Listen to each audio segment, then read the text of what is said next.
Hey guys, Marvin Burwell here. This is a COVID-19 video. Let's jump right in. COVID-19 is a SARS virus. This is the type 2 because there's a SARS type 1. What does SARS stands for? Severe Acute Respiratory Syndrome. Okay, so a severe breathing issue. Syndrome just means condition of, okay? So you're having issues breathing. It's that type of coronavirus. That's what it causes. The type of virus it is, it's a double-stranded RNA virus. You see the symbol I got in there is over here. It's 2 strands of that, okay? What's the difference between RNA and a DNA virus, or DNA and RNA in general? DNA is the instructions coming out of your body. If I were to cut this ladder in half, I would get the RNA. So it's like a page out of a book, okay? Now, DNA is stable. You got a DNA virus, and the DNA virus has an issue. You find the answer to the issue. You find the answer to the DNA virus. RNA is a page out of the book. It's kind of like you tell someone instructions by word of mouth. There's a chance it's going to mess up. So it's not as stable. So the RNA virus has a chance of changing strains through mutation. So when it mutates for whatever reason, that's a different strain of the same type of virus. So that means if you treat it, you can't treat it the same as the first strain. Notice we have the flu virus, influenza A, B, different types, so you can't treat them the same, okay? So that's the difficulty with RNA viruses. This is what your cell looks like. It has a layer around it to protect things from just coming in, and inside of it, it has a double version of that layer protecting the nucleus. The nucleus is where all of the DNA and the genetic material are housed, right? And then there's the space in between the outer and the inner. That space is where the DNA goes to RNA and is translated into making proteins. Proteins are mechanisms that perform actions in your body. They can be enzymes, they can even be viruses. So if you have a foreign protein like a virus hanging out there, if it gets in your body and it attaches to the cell, it has a sugar protein out here.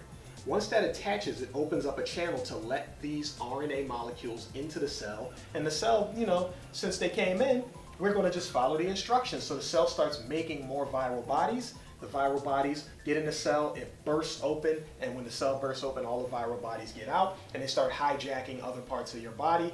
Hence, your immune system has to come in and defend from that, okay? Coronavirus has something called an R0, or all viruses do, which is transmissibility. If you have the virus and you're in a population of people, how many people can you as one person possibly give it to at any given time? 2 to 2.5 people, which is about 2 to 3 people might catch it from you in a public space where you're transmitting the virus somehow, meaning you're contagious. You might sneeze, cough, and if it touches someone else or get in someone else, they're going to catch it. So R0 of 2, 2.5. The days that you tend to be contagious, meaning from the point you have symptoms, people have been seen to have contagion from 4 to 11 days. So they've been telling people when you catch it, quarantine for about 7. They're finding like an average of around about 7 days. So I'd say if you got it, you feel like you got it, I'd say stay out of people's way for about 2 weeks. That's a good long enough time period to be safe, okay? That's just what I'm saying. I'm not a medical professional. I don't diagnose, treat, do anything like that. I'm just saying I would probably stay out of the way for about 2 weeks if it were me. If you go to a hospital, then they'll know how long to keep you and how long to keep you away from things and give you instructions. So, follow your doctor based on where you live at and what the instructions are for you to do. Okay? So now we have all that done. What type of tests do they do? Most people are used to the nose swab. A nose swab is an instance in time where they swab you because a lot of the viral bodies tend to sit in the back of the nose area where a lot of people breathe in at, so they're able to detect viral particles in that area. The PC, or polymerase chain test, and the NAT test, which is an amino acid test, these have higher probability. They say that if you find viral bodies in the NAT, you usually can trust that one to say the person's got coronavirus. So they have a high trust in that.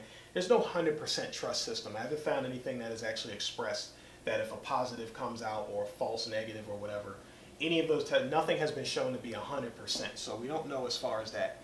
In X-rays, they look for something like a ground glass pattern, which is like if you take a cotton swab you use in the bathroom and you stretch it. It's like a spider web kind of look. You can see that in the lungs on the X-ray along with a big blob of white at the bottom of the lung, which shows heavy congestion and inflammation and stuff like that, okay? So as far as defenses, heat. Heat can cause proteins to fall apart. Remember I said inside the space of the cell, proteins can be created? Proteins are created by amino acids, so when you hit them with heat, they tend to get loose and they can speed up and eventually they get denatured, so they fall apart from too much heat.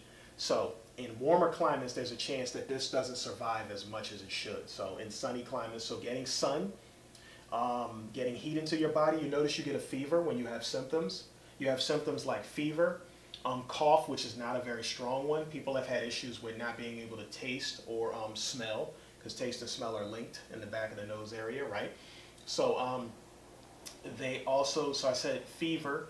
You have shortness of breath is the big one. When you get the shortness of breath, the shortness of breathing, a lot of people tend to seek hospital attention when it comes to that, okay? So shortness of breath, fever, loss of taste and smell, and the cough being the minimal one, because you can literally get past the contagion days and still have a cough far after. So, that's not really the big one there. It makes people aware that you might have something going on, but it's not really the big one in terms of having it. Distancing yourself from people, because if you're not close to them, you're not going to be a part of the R0 issue there. Taking in antioxidants can help break up any inflammation going on in your body. We call them free radicals.